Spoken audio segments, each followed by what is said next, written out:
اعوذ باللہ من الشیطان الرجیم، بسم اللہ الرحمن الرحیم۔ عبداللہ ابن مطیع کا بیان سن کر مجمع پر سناٹا چھا گیا، نگاہوں کے تبادلے ہوئے لیکن کوئی کچھ نہیں کہہ سکا۔ حکمرانوں کے ظلم و تعدی نے عوام سے قوت گویائی چھین لی تھی۔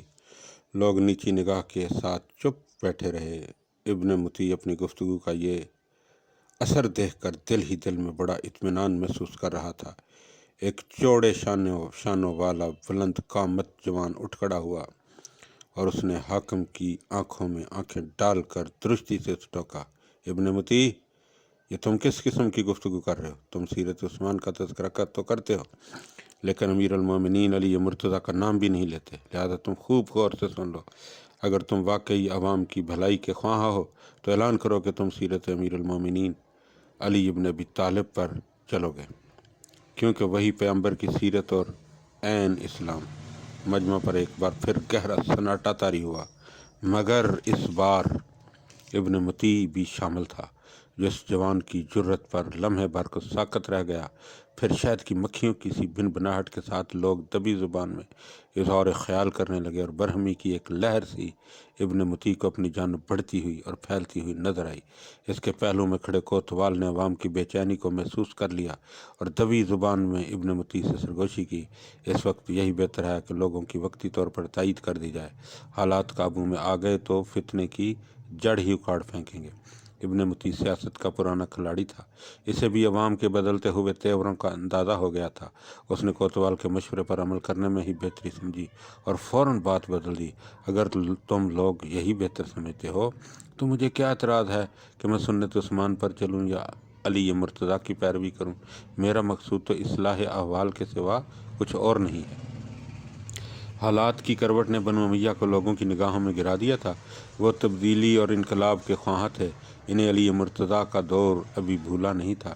اس نوجوان نے ان جذبوں کو زبان دی تو ان کی آنکھیں اس کی تائید کرنے لگیں۔ ابن مطیع کے اس اقرار نے انہیں مطمئن کر دیا۔ انہوں نے اپنے گھر کی راہ لی۔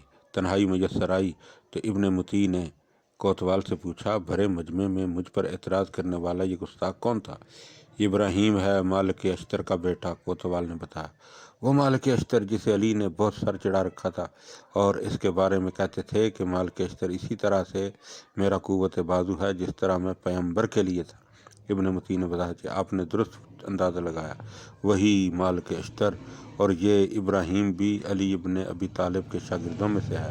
کوتوال بولا، اس کے انداز میں سانپ کی سی پھنکار تھی، سمجھا، اسے تو ایسا ہی کہنا تھا، اس نے علی کا حق نمک ادا جو کرنا تھا، لیکن مجھے اندیشہ ہے کہ یہ حق نمک کی ادائیگی اتنی نہ بڑھ جائے کہ حکومت کے لیے خطرہ کی موت کی صورت اختیار کر جائے۔ کوتوال کا لہجہ زومانی تھا۔ تم مجھے کیا سمجھانا چاہتے ہو؟ ابن مطیع نے براہ راست پوچھا۔ میں اتنی جرت نہیں کر سکتا کہ آپ کو کوئی مشورہ دوں، آپ تو خود سیاست کے داؤ پیچ سے واقف ہیں، حکومتوں کے عروج و زوال کے نقشے آپ کے سامنے ہیں۔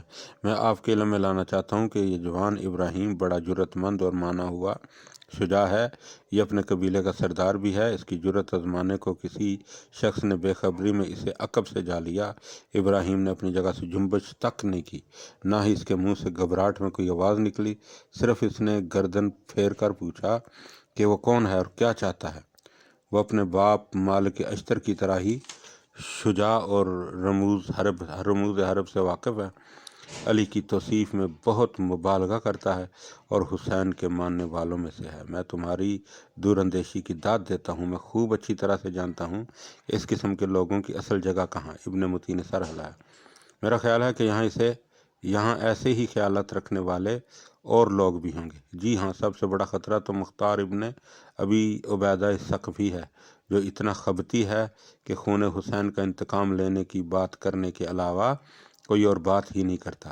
اس کا بھی کوئی بندوبست کرنا چاہیے، ورنہ وہ عوام کے اذہان کو یوں ہی مسموم کرتا رہے گا۔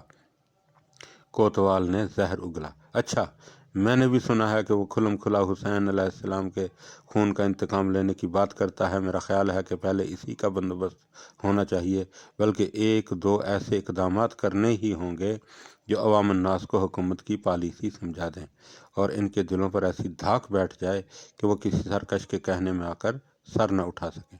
بس مجھے آپ کی طرف سے اجازت کی ضرورت تھی۔ آپ بے فکر رہیں، میں ان سرکشوں کو چن چن کر زندان میں دھکیلوں گا، کوتوال نے یقین دلایا۔ تم بھروسے کے آدمی ہو، مگر سنو، مختار یا ابراہیم کو سر عام گرفتار نہ کرنا، اس طرح وہ مزاحمت کر کے لوگوں کا مجمع اکٹھا کر لیں گے اور ان کی ہمدردیاں حاصل کرنے میں کامیاب ہو جائیں گے۔ فی الحال تم مختار کو میرا پیغام بھجواؤ کہ میں نے اسے ملاقات کے لیے بلوایا ہے، وہ آئے گا تو ہم اسے زندان کا راستہ دکھا دیں گے۔ ابن مطیع نے کوتوال کو ہدایت دی اور وہ ابلیسی منصوبے بناتا رخصت ہو گیا۔ اگلے روز اس نے چند کارندے مختار کی طرف بھیجے۔ مختار علیہ رحمہ گھر سے باہر آئے اور ان سے آمد کا سبب دریافت کیا۔ ان کا سردار بولا، گورنر ابن مطیع آپ سے ملاقات کا خواہاں ہے، اس نے ہمیں بھیجا ہے کہ آپ کو عزت و احترام سے لے آئیں۔ مختار نے بہت غور سے اس کی طرف دیکھا تاکہ اندازہ لگا سکے کہ اس کا اصل منشا کیا ہے۔ حکومت کے سپاہیوں کو دیکھ کر ارد گرد سے گزرنے والے لوگ بھی کھڑے ہو گئے۔ ان ہی میں سے ایک ہمدانی زائدہ بن قدامہ نے قرآن پاک کی ایک آیت یوں بلند آواز میں تلاوت کی جیسے بے دھیانی میں اس کے ہونٹوں پر آ گئی ہو۔ وَإِذْ يَمْكُرُ بِكَ الَّذِينَ كَفَرُوا وَيَقْتُلُونَكَ وَيُخْرِجُونَ، کفار تمہارے ساتھ مکر کر رہے ہیں، یا تمہیں یہاں سے نکال دیں گے یا قتل کر دیں گے۔ مختار چونکے، انہوں نے آیت کے مفہوم پر غور کیا جو قید و بند کی خبر دے رہی تھی۔ انہوں نے حکومت کے کارندے پر ایک نگاہ غلط انداز ڈالی اور بے نیازی سے بولے، میں چند روز سے طبیعت میں گرانی سی محسوس کر رہا ہوں، تم ابن مطیع کو کہنا کہ جیسے ہی میری طبیعت سنبھلے گی میں اس سے ملاقات کرنے خود آ جاؤں گا۔ سپاہیوں کو سختی سے کام لینے سے منع کیا گیا تھا، اس لیے وہ مختار کو گرفتار کیے بغیر ہی لوٹ آئے۔ مختار ہوشیار ہو گئے۔ وہ بظاہر تو خانہ نشینی کی زندگی بسر کر رہے تھے، مگر ان کا مقصد انہیں برابر متحرک رکھتا تھا۔ انہوں نے اپنی سرگرمیاں اور تیز کر دیں، ان تمام لوگوں کو پیغام بھجوائے جن سے اعانت کی توقع تھی۔ ان میں نمایاں نام سعید سوری، اسود کندی، قدامہ اور خثعمی تھے۔ ان لوگوں نے مختار کو پیغام بھیجا کہ ہم سوچ کر جواب دیں گے، اور اس دوران مدینے میں حضرت محمد حنفیہ سے رابطہ قائم کیا گیا تاکہ معلوم کر سکیں کہ انہوں نے مختار کو خروج کی اجازت دی ہے یا نہیں۔ اس عرصے میں مروان کا انتقال ہو گیا اور اس کا بیٹا عبد الملک بن مروان تخت نشین ہوا، جو اپنے ظلم و بربریت کے لیے خاص شہرت رکھتا تھا۔ اس نے تخت نشین ہوتے ہی قرآن پاک بند کر کے کہا تھا کہ اب تجھ میں اور مجھ میں جدائی ہے۔ یہی وہ شخص ہے جس نے لوگوں کو اپنے روبرو بات کرنے سے روکا اور اللہ کے احکامات کا مذاق اڑایا۔ اس نے اپنی سلطنت کے استحکام کے لیے حجاج بن یوسف جیسے درندہ صفت انسان کو اپنا گورنر مقرر کر دیا تھا، جن کے ظلم اور زیادتی نے عوام پر ایسی دہشت بٹھا دی تھی کہ وہ سر اٹھانے کے قابل بھی نہیں رہے تھے۔ تنہا حجاج بن یوسف نے ہر طرف قتل و غارت گری کا ایسا بازار گرم کر رکھا تھا کہ اس نے اپنے 20 سالہ دور گورنری میں تقریباً 1.5-2 لاکھ بے گناہ لوگوں کا خون بہایا، 50,000 کو مختلف قید خانوں میں اس طرح محبوس رکھا کہ ان میں سے اکثر مختلف بیماریوں کا شکار ہو کر مر گئے۔ اس کا مقصد حیات بنو امیہ کے اقتدار کو ہر جائز و ناجائز طریقے سے مستحکم کرنا تھا۔ عبد الملک نے حجاج کو مدینے بھیجا تاکہ وہ اصحاب پیغمبر کو رسوا کرے۔ اس نے جابر ابن عبداللہ انصاری جیسے اکابر صحابہ کرام کی گردنوں اور ہاتھوں پر نشانات لگوائے۔ بغیر چھت کے قید خانے اسی کی ایجاد ہیں۔ اسے جب مختار کے بارے میں پتہ چلا کہ انہوں نے خون حسین کا انتقام لینے کا نعرہ لگایا ہے تو اسے تشویش ہوئی، کیونکہ وہ جانتا تھا کہ اس عظیم سانحہ کا تمام تر ذمہ دار خاندان بنو امیہ ہی ہے۔ حجاج نے حق نمک ادا کرنے کو مختار کو بلوا بھیجا۔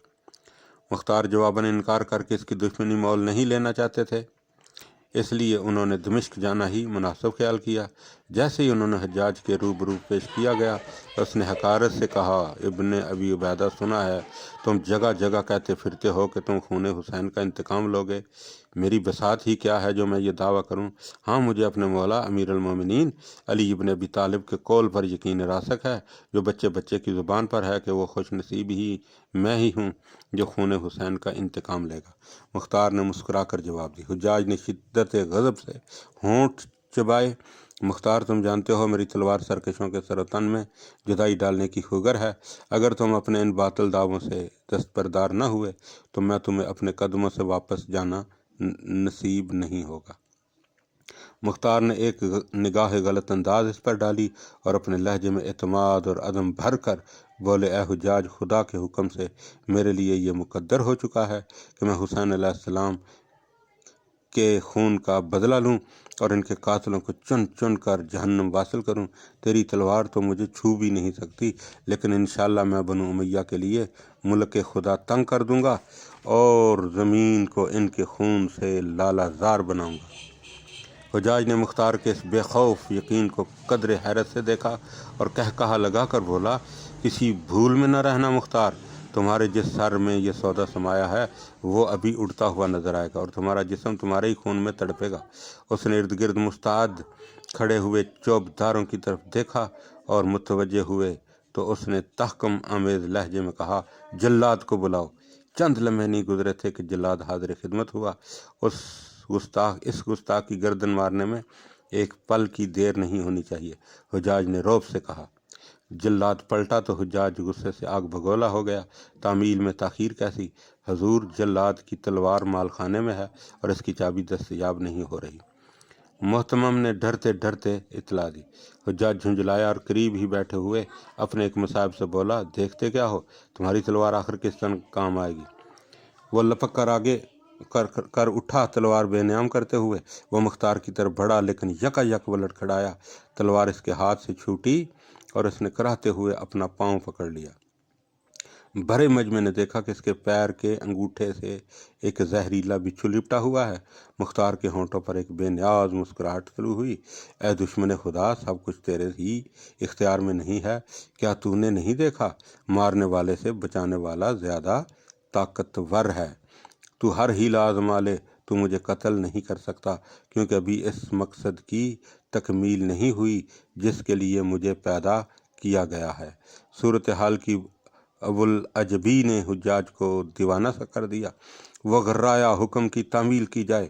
سپاہیوں نے دوڑ کر پھر مختار کو گھیرا، انہیں کھینچ کر کھال کے اس ٹکڑے پر زبردستی دوزانو بٹھایا جس پر قتل کیے جانے والے مجرموں کو بٹھایا جاتا تھا تاکہ فرش ان کے خون سے خراب نہ ہو۔ ایک سپاہی نے جبراً مختار کی گردن جھکائی، دوسرے نے سر اڑانے کے لیے پورے زور سے تلوار بلند کی۔ یکا یک ایک آواز نے اس کا ہاتھ فضا میں روک دیا، ٹھہرو!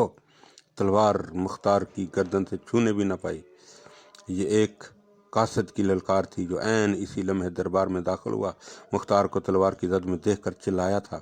مختار سپاہیوں کے ہاتھ جھٹک کر اٹھے اور ایک پرجوش نعرہ تکبیر بلند کیا جس سے دربار کے در و دیوار لرز اٹھے۔ اہل دربار دم بخود بیٹھے تھے۔ حجاج نے طیش آمیز تعجب سے قاصد کی طرف دیکھا۔